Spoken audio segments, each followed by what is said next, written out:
Sweets అంటే ఎవరికి ఇష్టం ఉండదు. స్వీట్స్ అంటే ఒక ఎమోషన్.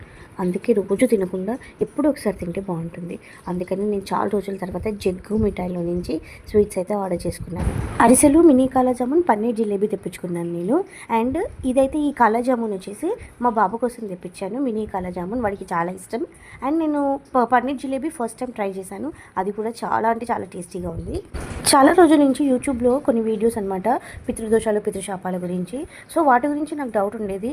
కానీ ఒక వీడియో అయితే ఆ డౌట్స్ మొత్తం పటాపంచలు చేసింది. మన పూర్వీకులకి వాళ్ళు ఎప్పుడు పుట్టారో డేట్ తెలీదు. అలాగే చనిపోయిన తర్వాత ఇంట్లో వాళ్ళకి వాళ్ళు ఎప్పుడు చనిపోయారు, తిది, ఇవన్నీ కూడా వాళ్ళకి తెలియదు అనమాట.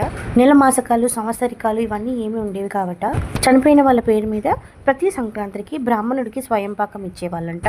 ఇంట్లోనేమో ఒక గోడకి వెంకటేశ్వర స్వామి నామాలు పెట్టుకుని అక్కడ వాళ్ళ పేరు మీద వాళ్ళ ఇంట్లో వండుకున్న వంటలు, అలాగే వాళ్ళు కొనుక్కున్న కొత్త బట్టలు కూడా పెట్టుకునే వాళ్ళంట. ఎందుకంటే అప్పట్లో వాళ్ళకి ఫోటోలు కూడా లేవు కాబట్టి.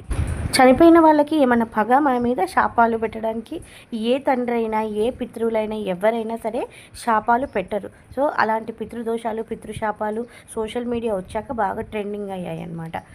అయితే ఆవిడ చెప్పారు, రోజు భగవద్గీతని చదువుకుంటే అటు 7 తరాలు ఇటు 7 తరాలు శాంతిస్తాయి. అంటే మన చనిపోయిన వాళ్ళు మంచి లోకాలకు వెళ్తారు భగవద్గీతను చదువుకోవడం వల్ల. క్రైస్తవులు ప్రతిరోజు బైబిల్లోని వాక్యాలను చదువుతారు. అలాగే ముస్లిమ్స్ ఖురాన్ చదువుతారు. మనం ఎందుకు భగవద్గీతను చదువుకూడదు?